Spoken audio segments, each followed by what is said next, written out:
भारत ने गद्दारी करने वाले मालदीव को छप्पर फाड़ के पैसा दिया है। और इन सब के बीच दोनों देशों ने एक उच्च स्तरीय कोर समूह की बैठक की। मालदीव के लोगों को मानवीय और मिडवैक सेवाएं प्रदान करने वाले भारतीय विमानन प्लेटफॉर्मों के निरंतर संचालन के सक्षम करने के लिए पारस्परिक रूप से व्यवहारिक समाधानों के एक सेट पर सहमति व्यक्त की गई है। उन्हें घुटने टेकने पर मजबूर कर दिया नरेंद्र मोदी ने भाई, तो क्यों ना वो ऐसा काम करे, वो जरूर करेंगे। बिलियन ऑफ डॉलर्स रुपए दे रहा है इंडिया, दे रहे हैं, सब कुछ कर रहे हैं, अपने नजदीक कर रहे हैं, लेकिन वो इनका नजदीक नहीं होगा, ये मैं आपको बता दूं। और सर हुआ पड़ा है, क्या हो गया आपको? आप मानते अब सच्चाई को आंखें बंद कर ली, नहीं बदल जाएगी सच्चाई। कि दोनों पक्षों ने साझेदारी बढ़ाने के कदमों की पहचान करने की दिशा में द्विपक्षीय सहयोग से संबंधित व्यापक मुद्दों पर चर्चा की है, जिसमें चल रही विकास सहयोग परियोजनाओं के कार्यान्वयन में तेजी लाना भी शामिल है। बीजेपी की तरफ से ये दावा किया गया है कि 250 मिलियन लोगों को जी हम गुर्बत से बाहर निकाल के लिए हैं, जो कि अगर देखा जाए तो लमसम पाकिस्तानी आबादी जितनी एक आबादी को उन्होंने गुर्बत से बाहर निकाला है। और भारत में फर्क क्या है कि वो 80 करोड़ अवाम के पेट भर रहे हैं, मुफ्त हर चीज कर रहे हैं, और हम क्या कर रहे हैं? 80 करोड़ अवाम के वो पेट भर रहे हैं ना, तो ये वही कर सकता है जो कामयाब कंट्रीज होती हैं। हमारा कंपैरेटिव एनालिसिस करना शायद बहुत बुरा लगे बहुत सारी जगहों पर, लेकिन हकायक यही है। हमारी तवज्जो क्या है?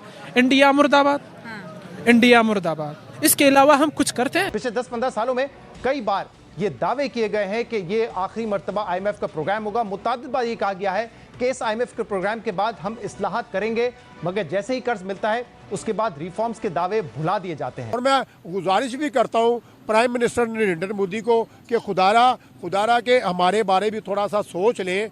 कोई बात नहीं, माजी की गलतियाँ भुला दें, हमारे तरफ भी थोड़ी सी ज़ेरे निगरानी रखें।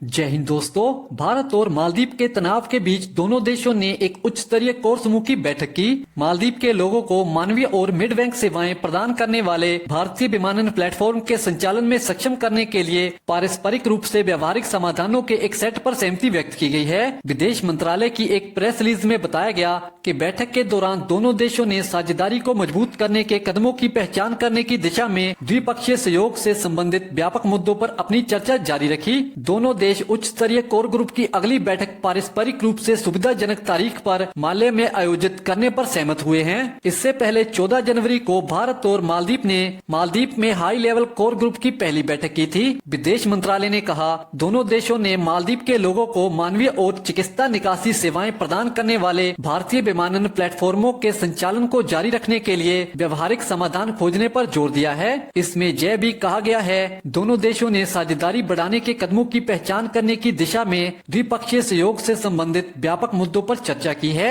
जिसमें चल रही विकास सहयोग परियोजनाओं के कार्यान्वयन में तेजी लाना भी शामिल है। ये बैठकें ऐसे समय में की जा रही हैं जब मालदीव के राष्ट्रपति मौजू की कुर्सी खतरे में है। विपक्ष और मालदीव की जनता उनसे नाराज है और इसी बीच लगातार ऐसी बैठकें की जा रही हैं ताकि भारत और मालदीव के बीच चल रहे तनाव को कम किया जा सके और भारत और मालदीव के रिश्तों को फिर से अच्छा किया जा सके। कि जो करंट गवर्नमेंट है, बीजेपी की तरफ से ये दावा किया गया है कि 250 मिलियन लोगों को जी हम गुर्बत से बाहर निकाल के लिए हैं, जो कि अगर देखा जाए तो लमसम पाकिस्तानी आबादी जितनी एक आबादी को उन्होंने गुर्बत से बाहर निकाला है।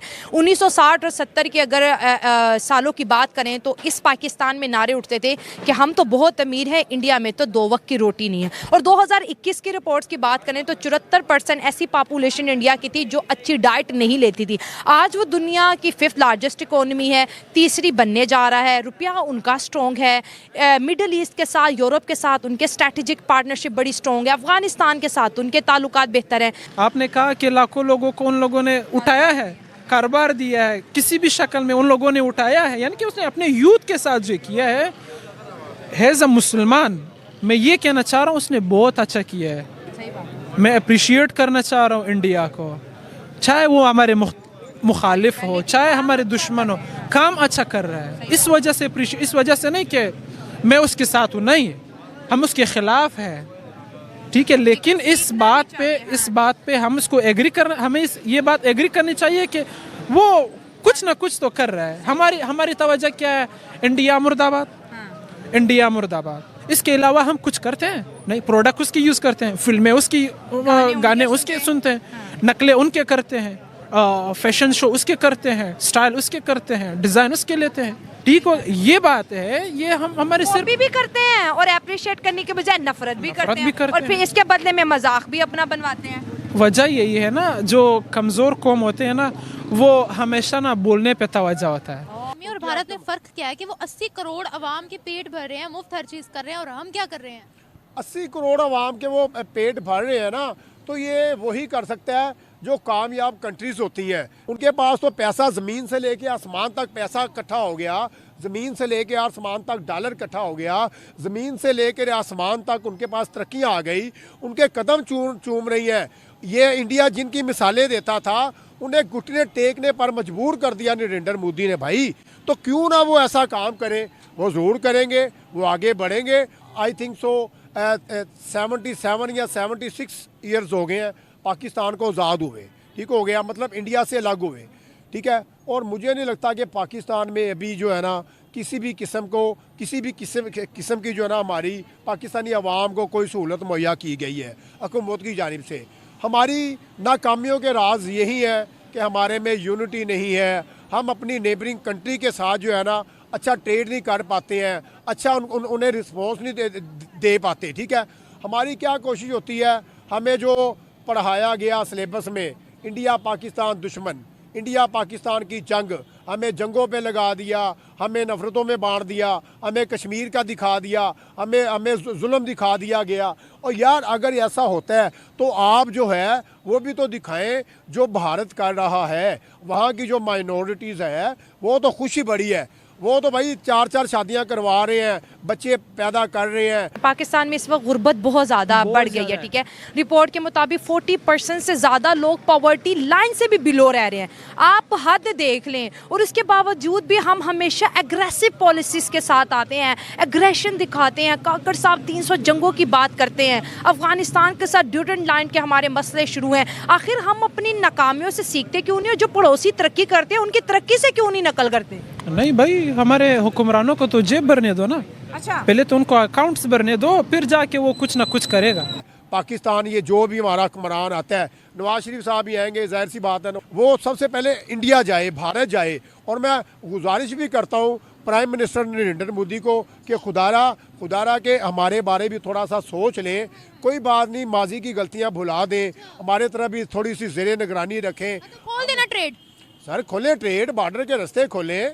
जैसे सिख यात्री यहाँ पे आते हैं, गुरुद्वारा पे आते हैं, हमारी भी ख्वाहिश है, ख़ासकर मेरी अपनी ख्वाहिश है यार कि मैं इंडिया जाऊँ यार, इंडियन लोगों से मिलूँ जाके, मैं भी अपनी आंखों से देखूँ तरक्कियाँ, ठीक है। ये खाली मैंने ये नहीं देखा कि इंडियन न्यूज़ में चल रही हैं तरक्कियाँ भाई, इंटरनेशनल न्यूज़ में चल रही हैं, वर्ल्ड अफेयर में चल रही हैं, हर दूसरी तीसरी जो वर्ल्ड न्यूज़ है वहाँ पे मैं तरक्कियाँ देख रहा हूँ, मैं बड़ा कुछ देख रहा हूँ भाई। मुझे रोना आता है किसी वक्त यार, अपने ऊपर भी रोना आता है, इस पाकिस्तान के ऊपर भी रोना आता है कि यार खुदारा ये सब चीज़ें हमारे साथ क्यों नहीं है यार। अगर मेरे ख्याल में मैं कहता हूँ कि अगर और 2 से 3 साल यही हमारी इकोनॉमी रही, यही हमारा हाल रहा ना, तो खुदा की कसम अल्लाह माफ़ करे, मैं अल्लाह से माफ़ी मांगता हूँ, सोमालिया जैसा हाल होने वाला है। अल्लाह उस कौम की हालात उस वक़्त तक नहीं बदलता जब तक वो खुद ना चाहे। सही बात है, सही बात है। हमें अपने हालात खुद बदलने पड़ेंगे हमें। सही बात है, बहुत अच्छी बात है। इसलिए इंडिया आगे गया कि वो इंटरेस्टेबल था इस चीज़ में कि हम बदलेंगे अपने आप को, चांद तक पहुँचेंगे, बेस्ट इकोनॉमी लेके आएंगे और बेस्ट जो टेक्नोलॉजीज़ हैं वो लॉन्च करेंगे। तो उनके जो मकसद है ना, तो गोल जो बड़ा है तो फिर बड़ा अचीव होगा। जब हमारे गोल इंडिया तक है कि मुर्दाबाद, तो हम यही इंडिया तक ही महदूद रहेंगे। वो तो मुकाबला कर रहा है सुपर पावर के साथ। ये वजह है कि वो लोग आगे बढ़ गए हैं। ये हालांकि वो हमसे 10 गुना 20 गुना भी ज्यादा है, उसकी आवाम को तो पता होगा। 140 करोड़ है, लेकिन फिर भी हमसे बेहतर है। 140 करोड़ को कंट्रोल करना ये बहुत बड़ी बात है। ये आसान काम नहीं है। हमसे 20 करोड़ बर्दाश्त नहीं हो रहा, हम उसको भी ख़त्म करने की कोशिश कर रहे हैं।